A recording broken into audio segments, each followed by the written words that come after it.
this is a lot of stuff. That box isn't as big as you would think it is for how much stuff is in it. All right, we got some boxes. We got a lot of pieces, parts to go into Ryan's Final Edition SRX here. No one can hear you from over there. Nobody can hear me? No, because you're not mic'd up. You want your mic? You want a microphone? No? Okay, well, I'm pretty excited to get hands-on with this. This is kind of sort of the first full build I'll be doing on a Sidewinder. So I'm excited to get this thing blown apart.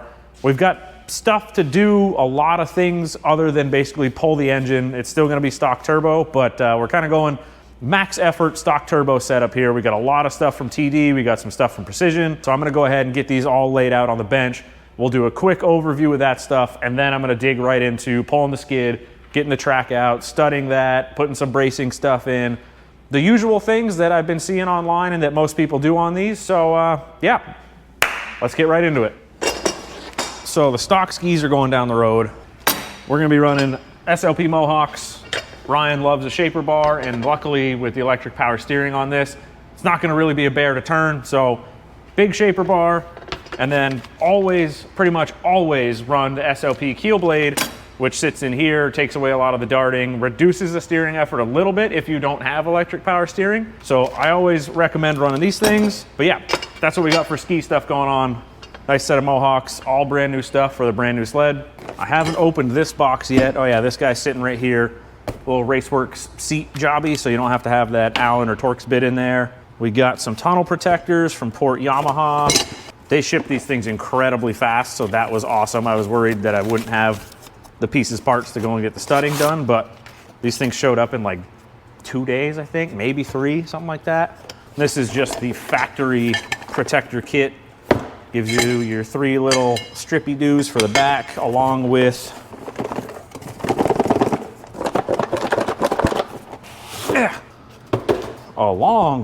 I believe it's a sort of panel bond and an applicator jobber. 3M acrylic low odor adhesive. Couple applicators and the fancy gun jobber here. We got the Stud Boy Pro Series backers. We're gonna be doing the same pattern as we did in his Comp Turbo last year, which is essentially just 2 doubles, 4 singles, 2 double, 4 single. So I gotta get my template back out, go reference my old video, see exactly which one that was, lay all that out. Then we got a pile of snow studs, big shot studs here. These are the 1.5 inch. So that's what we're doing studding department. And then we have some hand guards, since these don't come with hand guards. So this is the Arctic Cat LED kit. Now, a lot of you, and Ryan included, hate that this says Arctic Cat right here. So what I'm planning to do is fill this in with an epoxy or like a, not necessarily JB Quick, but something of that realm. Fill this in, sand it smooth, tape off the light section here, and then I've got a bunch of different vinyl test pieces coming so that I can match up to the blue windshield, and then I'll be wrapping this small portion of the handguard in blue so that it's all smooth blue here, black on this part, and then the LED will shine through. Hopefully, that all comes out as good as we are hoping it will, or planning it will. Oof. We got Turbo Dynamics charge tubes. Then we've got another, this will be coming out after the Catalyst video. So another J&T axle setup here, 4 wheels, 8.2s, and then the billet axle housings and all those pieces. Pumped on that. That was a really simple install. It's gonna be even easier on this one because I'm gonna have the skid right out of the thing. So that'll take me no time at all to slap this right in. Then we've got the TD, I believe, if I remember right, this is the super quiet trail muffler. Again, I think I'm remembering that right. It's been a little bit since we've ordered everything, but this is one of the TD mufflers along with the whole package that we got from them. Got some clamps in here for the charge pipes. I really don't like T-bolts. I will probably be switching these out to some constant tension style clamps instead. So I've got a big McMaster order to put in, so I will include that at some point when I get to putting the charge tubes in, but T-bolts aren't for me. Larger diameters, the T-bolts work pretty good. This smaller stuff, I don't like them because they end up, you can see even it doesn't pinch tight in a perfect circle. So they oftentimes on the smaller diameters end up putting a little pinch or a ripple point in the clamp, or in the tube rather. Constant tension works way better. in my experience, right? Everyone's different. Everyone's gonna say, I run T-bolts all the time. T-bolts is the best clamp. Yeah, if you're running a 5-inch tube on a diesel to where you don't have a pinch point. Precision belly pan guard. Precision EFI, I should clarify, make sure that's appropriate.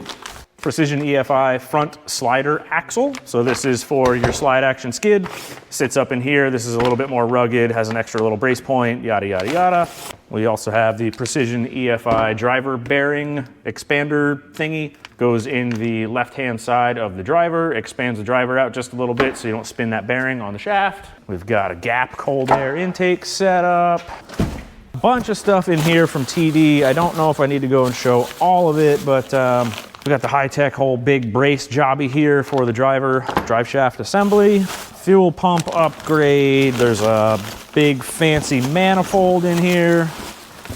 Look at this jobby. What else we got down in here? Fuel pressure regulator, diagnostic harness. There's a flasher in here. All the goodies, pretty much everything, like I said, to run their max effort pump fuel stock turbo setup. We've got it all. This gives you a good idea of what I've got ahead of me. Yeah, it's Friday, it's getting kind of late. I don't know how long I'm gonna be in here, but I'm at least gonna get it set up. And I'll probably get the skid out. I think I'll blast the skid out and then I'll call it for the night, nice and easy. Yeah, this is what we got going on. This is my next several days right here. Pretty pumped to see how this thing comes out.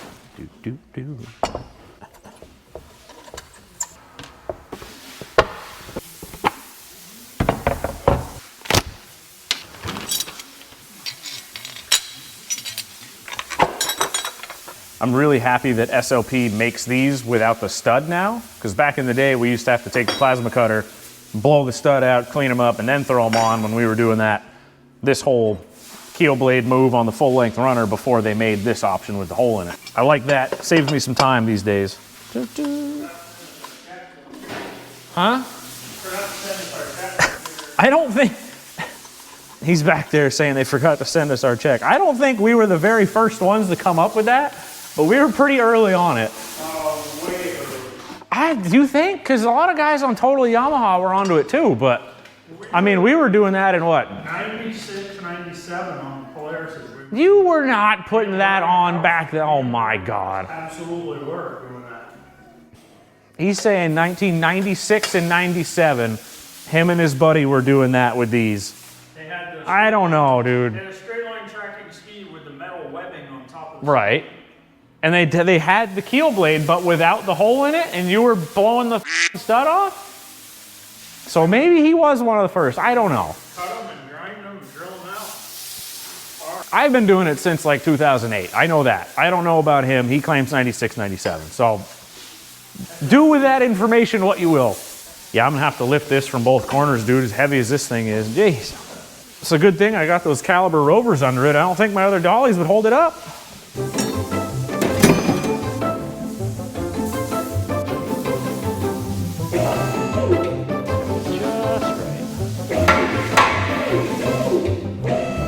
Get it?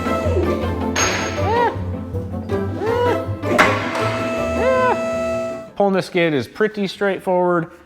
You don't really have anything in the front other than the cross shaft because of the slide action clamp. Just pull out the 13s here, 22 millimeter wrench on the backside, I believe, to hold the bushing and nut combo jobby in the arm here. Loosen the axle, take your tension off, 13, 13, 13's here. And then the only other tricky thing on this versus like a normal Procross chassis that doesn't have the IQS electric shocks is we got to go up in here and disconnect our connector, which is up in here somewhere. You got a Torx jobber here and a Torx jobber there. This one looks like a T25, that looks like a T27. Not sure, just guessing off of this. I'll confirm in a minute when I get into it. Snap, snap. Why are you the way you are? Oh boy. Shock connector is this Molex connector here. What the hell is a Molex? Confirmed 25. They're both 25s. And then this little gold zinc coated jobby here has, I believe, a 10 mil or an 8 mil? 8 mil on the back.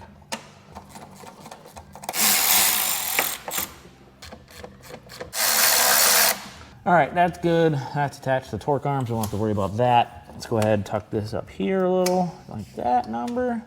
All right, we're good with that. Let's loosen the axle. Try not to spin the axle so that it comes out of the bearings nice and easy. All right, which bolt did we get? This guy. So we don't want to move the shaft. We're just trying to loosen that up.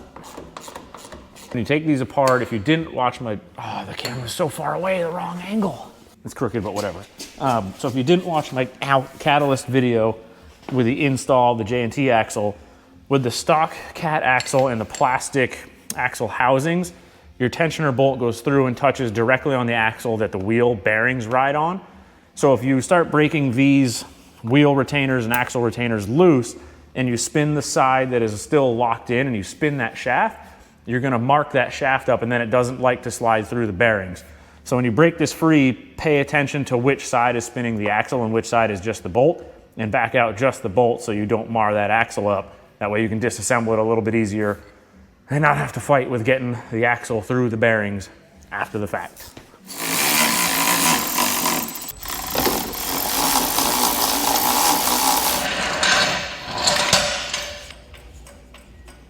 These things they're kind of like an arm motion. They have some pressure back on the rear arm, so you want to take the torsion springs off before you go pulling the rear torque arm mounts out,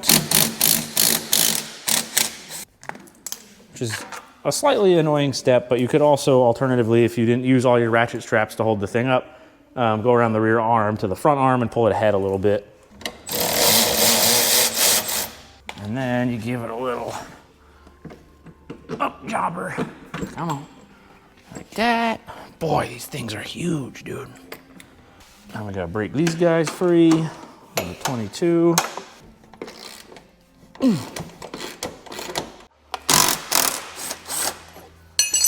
This. Oh yeah, look at that. Let go.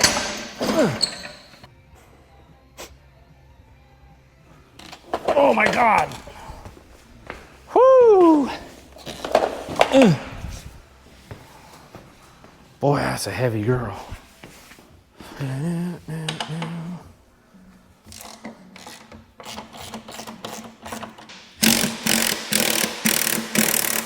Okay, so you gotta get the front shaft out, which one bolt will fly out because the other's in, and then you have to get up in here, put some pliers or something onto this to hold it, take the tension off of it with the floor jack.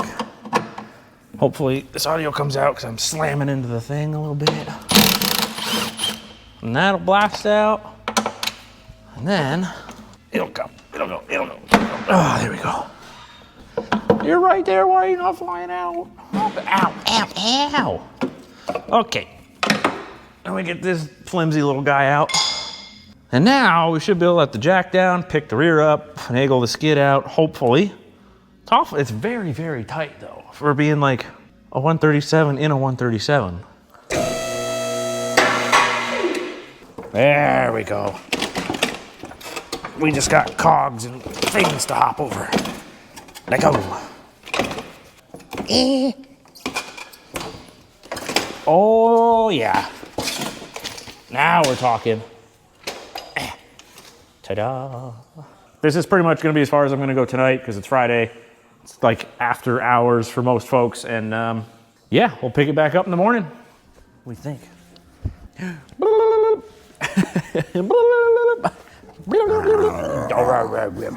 I ain't scared of you.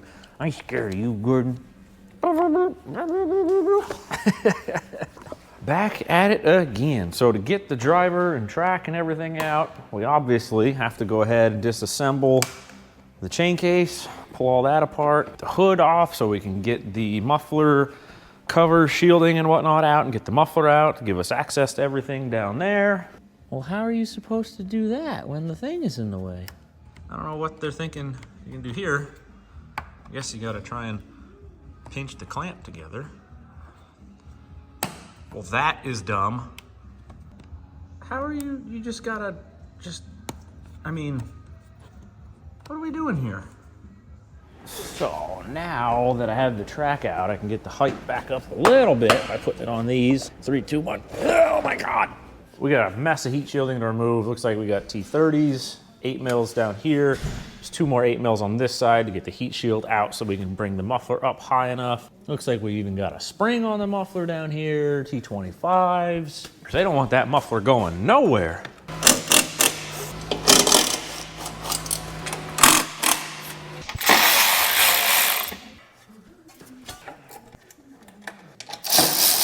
So just the 2 of them? What sense does that make? Oh, you are gonna do one of these numbers where you can't get it out with these hoses on here, huh? So we had this one here for speedometer sensor. This, I'm assuming, is the position sensor for the motor, park, reverse, neutral.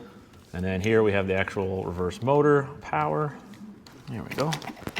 That. Ta-da. And get that out of the way. Jeez, noisy boy over there. So we got our 1 spring to dingus. There's that. I don't know why I thought I would have to hold down on the machine as if I was gonna pick it up with this. I didn't want to watch a video where it's all just heavy Sidewinder jokes. Too bad. When you get to the turbine outlet and your exhaust here, these are T50s. They're very difficult to get to. Well, they're not very difficult, but they're tricky to get to in here. They do make...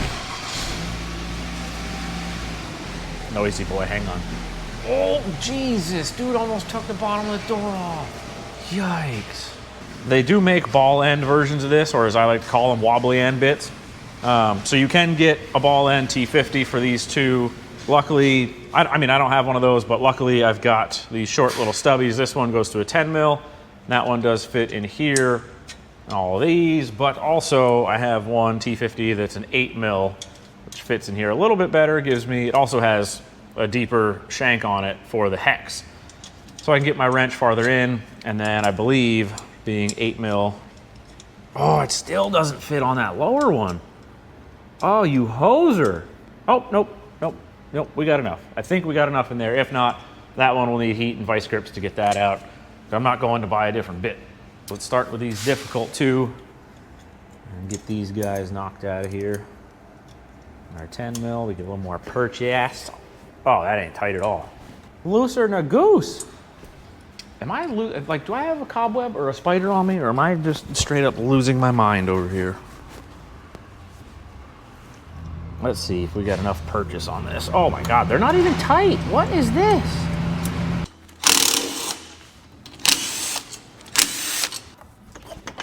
There is enough room. Does just slide right up out of there. Look at that. What do you think, Gordon? Huh? We don't need this where we're going, do we? No.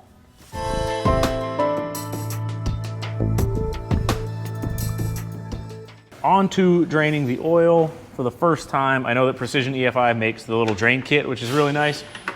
I'm gonna have to order one of those. I didn't yet, but I'm definitely going to now. The first time getting this oil out, right, there isn't really a good drain spot. There's multiple pieces of the bulkhead and stuff, and then the belly pan riveted right in, so there isn't really a good way for it to drain. So I punched out the 2 rivets down here. If you get one, if you're working on one, you'll know exactly which 2 closest to the corner of the belly pan. That way I can slip a little piece of something in here, space that down so all this oil can run right out and not saturate the insulation here and everything else that is down here. And everything else, I mean the layers of bulkhead and stuff. That way I'm not chasing drips for the next week. So those 2 rivets are punched out. Fish a little something in here, 6 mils, pull these lines off, let that all drain, and then continue on. Take this little guy off of here.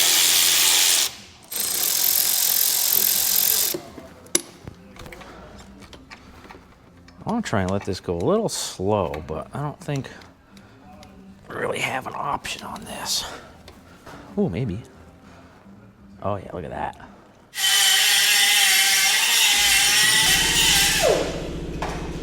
Buddy's making a lot of noise. I'm gonna go on pulling chain case cover, whole assembly off. So we're gonna take these 3 off of the reverse motor, and that's gonna relax. Pull that out, pull the little cam, coggy, gear jobber, all that off with the chain case drain, and then I'm gonna flip over to the brake side. So time lapse and stuff while he's making noise, and I will hop back in when I can.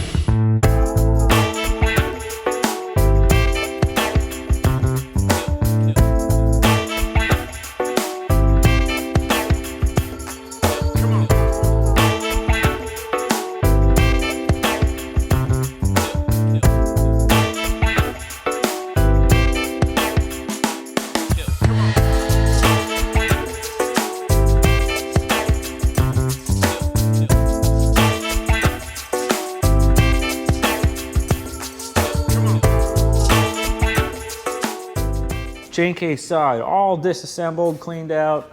A little bit of oil residue down in there. I'll clean all that up after I get the driver out, and then I can move my bucket and all of that. Moving over, too much stuff in there. Brake side, we've got a T25, I think, here, another 25 up top. 2 8 mils right here. Then our brake shield can come out, and then we have a snap ring on the rotor, and then there's 3 10s up underneath by the bearing support plate jobby thing up in here. Let's do, I don't know how well we're gonna be able to see because there's a track and whatnot, but there's 3 10s up in here you gotta get out. And then, kind of like a skidoo sort of ish, wiggle the whole brake housing rotor assembly out, driver, swip, swip, swip, track out, blah, blah, blah, blah, blah.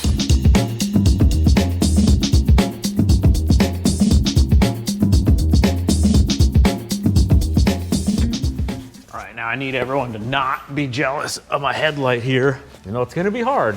Gotta keep that in check there. Oh, this is actually awesome. I thought this was gonna be mediocre. Dude, this rips. Oh no, I'm gonna be wearing this thing all the time. Oh no. I hate that this is awesome. Dude, I can see everything now. I've been just missing out on the headlamp game. Why they gotta do me like this, you know? Nope. Oh, come on, baby. Let's go. No, you, ow, my finger. Ah, ow. Yeah, I'll pull them out after. Ow. Hey. I will go and tape up the lever so that doesn't get pulled. Oh, you extrovert mother effer.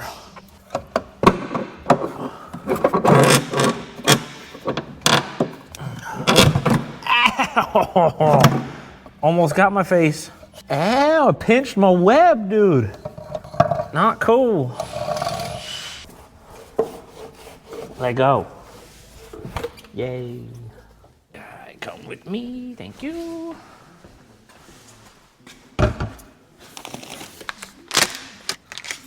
Okay, a little sticky boy. Move the snap ring, inner seal and briquette, yep. Make sure clean and free of debris. Install bearing briquette, update kit. All right, install snap, yep, okay. On the tunnel area behind the caterpillar, clean and install slide rubber seal. Place small grease in place 20 to 25 shots from a handheld grease gun?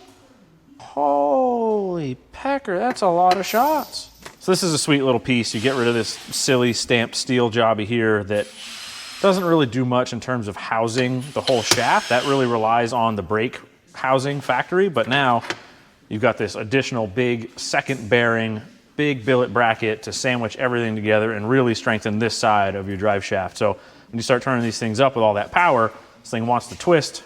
Not anymore with this bad boy in there. Nice piece, really simple. Remove the snap ring, remove this, slide this bad boy on, snap ring back on. I'm gonna put these bolts with the rubber gasket over here with my other brake side hardware. I'm gonna get some snap ring pliers or just the spreader pliers. Pop that off, clean this red pasty style grease off, throw this thing in the trash. Ah, there we go. Why can't it just stay straight? There we go. Whew.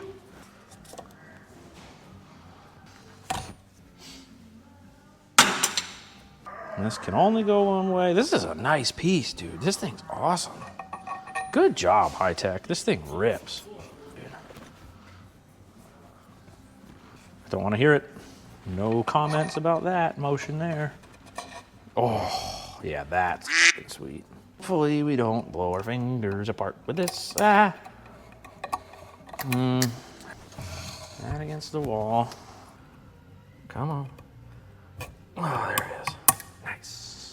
Almost studding time. Obviously, I've got to do the template first and drill a whole track. Ryan said he wants the exact same pattern as in his Comp Turbo. Same track length, so all the numbers and everything works out. But I'd used my template probably 6 or 7 times since that sled, so none of my marks were there. So I didn't really know exactly what the pattern was, but luckily I had both of those studding videos for the Comp Turbo. So I went back, looked at those, laid the pattern out. Now we just gotta go ahead, mark the whole thing, drill it, And then I'll probably put the studs in tomorrow, probably do most of the drilling tonight.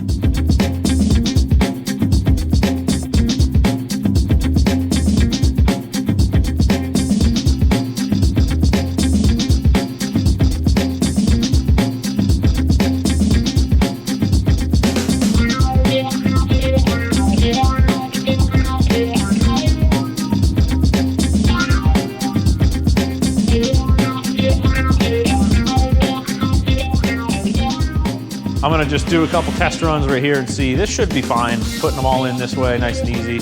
I'm gonna do a couple of them and then call it for the night. Pick this back up tomorrow, finish up these studs, so the protector. Fun fact, it's not tomorrow morning. I went to put in a couple studs quick, just like I said, and then I remembered that these 2-ply silent drive tracks with the Studboy Pro Series, you can't just put the stud in because the track compound is so damn hard that the stud will not draw into the backer, or the stud won't draw into the backer enough to compress into the track so that the head of the stud is flush. It even says in the Studboy instructions for the Pro Series backers on these 2-ply silent drives, you gotta go and cut all the silent drive nubs off, which is miserable. So I've got a little over 2 hours into cutting and shaving all of these nubs off. The best thing that I've found to do it is Milwaukee or whatever brand multi-tool oscillating saw type job. Get in there, cut them off. Obviously don't bury into the track, so you gotta cut a little bit above the face of the track, and then you take the band file and go in there and smooth it all up. It takes forever, it sucks. So that's all done. All the silent drive nubs where the studs have to go are cleaned off and shaved down. I'll flash in some B-roll of that right now so you can see it a little bit up closer. And yeah, I just got to finish cleaning this stuff up, and then I'm out of here for the night. It's way too late. This is the second or third Saturday in a row that I'm in here until almost 9 o'clock. Yeah, that's the way it goes. This is the time of year where everything needs to get done, and snow's coming, and it's a rush, and whatever. It's the way she goes. So clean this up, and then I'm out of here.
So I am just over halfway. I've done 25 rows. I've got 23 left, something like that. On the studding here, I'm gonna let the drill and the batteries cool down, recharge all of those.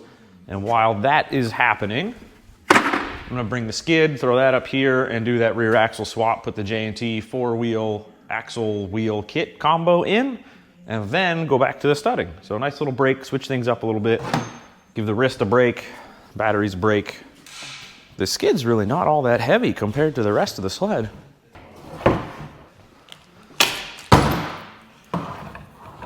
This can slide down a good bit.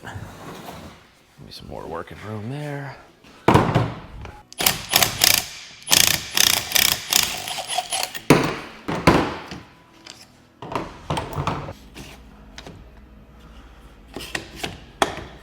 Yeah, I got a little bit, but not bad. All right. That. Oh my. See you later. Yeah, so just a little bit on this side, nothing bad. A little bit of burrage. If you didn't watch my previous Catalyst 600 video, what happens with the stock setup is your adjuster goes right through this plastic block. It can be something like this, but obviously flipped in there. And the adjuster hits on the shaft, marks that all up, so then when you go to slide it out, eventually it doesn't come through the bearing of the wheel.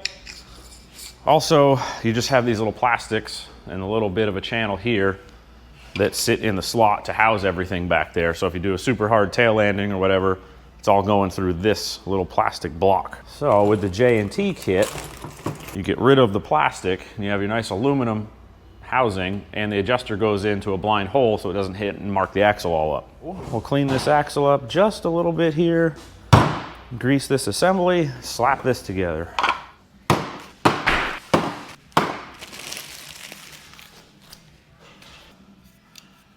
Light bit of grease on there, and then start this with a wheel. Yoink. Do a housing. Yoink. And then we'll just try to feed everything through one by one here. It's gonna be tricky when we get to that other side though. Everything's gonna be a tight fit here. There's that. Let's get this guy started. Now, if I'm good, I'll be able to do one of these jobbies here. Oh yeah, oh come on, come on, come on.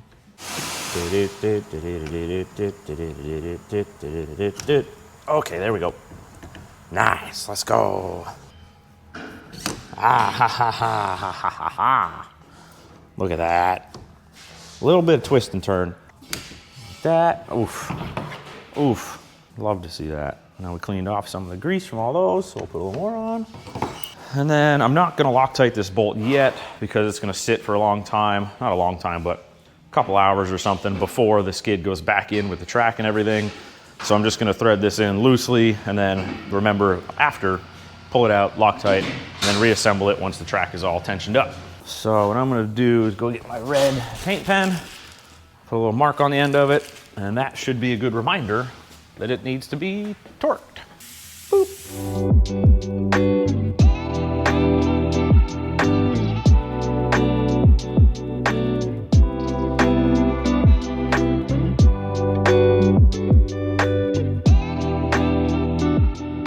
Time to put a track in.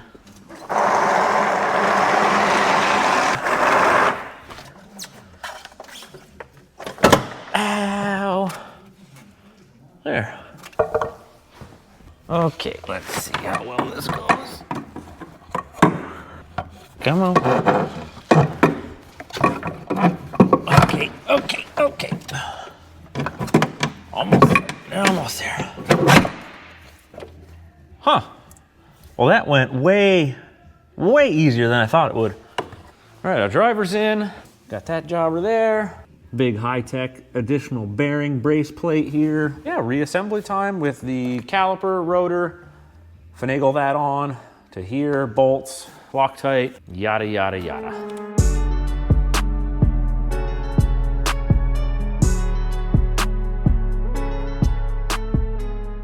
Track and driver are in. Before the skid goes in, we got to set up our new Precision EFI skid shaft or front slider axle, I think they call it, something along those lines. The best thing I found for pulling these out is clamp this little bushing in the vise, thread your bolt in, and then just do one of these numbers here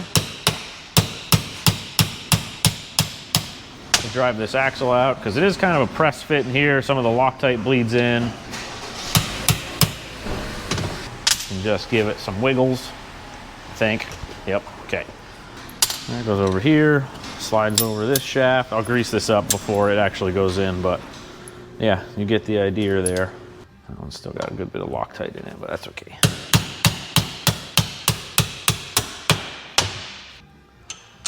Hello. All right, we're back. Had a phone call with Terry from Thunder Products.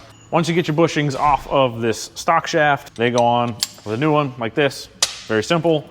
This goes back up into the sled, and then your new little brace plates and bolts go into the sled this way. This brace goes on the outside of the chassis, and then you got to fish the new one up in from the inside. Go ahead, grease these up, throw this in, get this ready, and then start fishing the skid up in there. Let the back of the sled down, shaft up in, skid back, combo fish deal.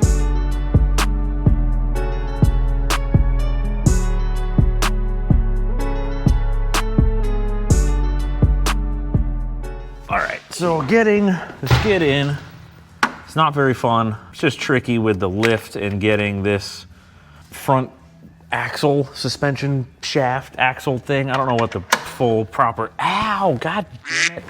But yeah, the easiest thing I found, or actually Elbird found and came up with, is to zip tie this front slider shaft to the skid, because with the lift, I think lifting it by the bumper like that bows the tunnel a little bit. So it's difficult to get that axle in between the little braces. You got to get it on the mag side first and up, and then kind of pull the tunnel and get it up in. It's just tricky when the shaft moves all around. So zip tying that axle back to the front torque arm helped quite a bit. I'm just grumpy. I've had a grumpy day.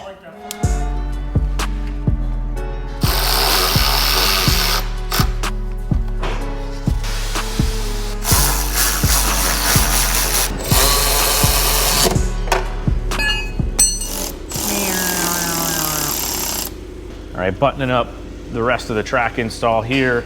The IQS wiring still has to be routed through, but I'm gonna wait until I get all the chain case back together. But as far as putting the chain case back together, I can kind of leave a big towel over that and pull everything else apart. It'll give me a little bit more clearance with doing the header and manifold. Header is a manifold, manifold is the header, whatever.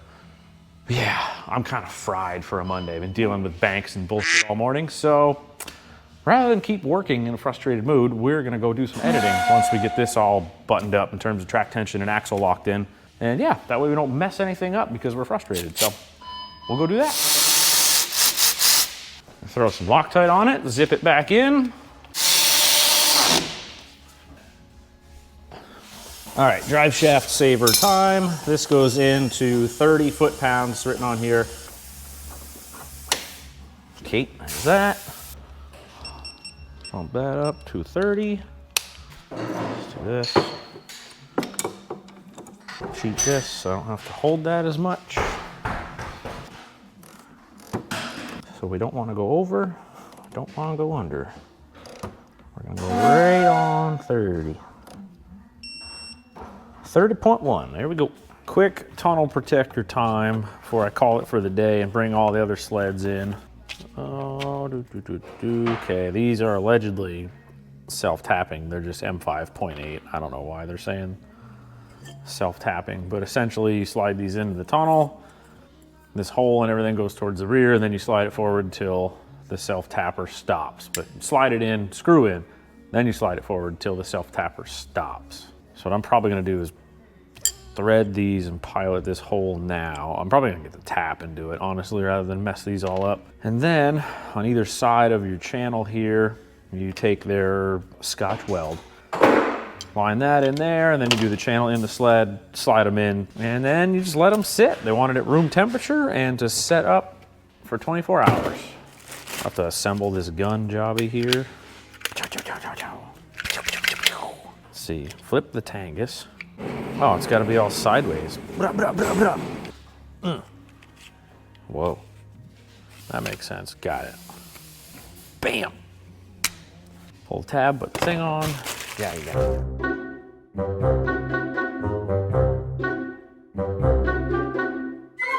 I got these holes tapped. I did not run the tap all the way through to the widest part of it. That way that there's still some retention on the bolt. I'm going to Loctite these as well with some red so they don't fall out. And pop our little top job here, thread the applicator on. Do these, I'm going to throw a towel onto the sled over the stud so I don't cut my arms all up. And then yeah, we just apply the stuff on everything, slide these in, throw our screws in, push them forward, and then that's kind of it. Let it set up overnight. Oh, we got to clean the channels. They want the channels cleaned up. Clean up the channels. I just remembered it when I went in to get a filter for this. I'm like, yeah, I checked that. Okie dokie, I'm gonna get these screws started, just barely in. Oh yeah, look at that. A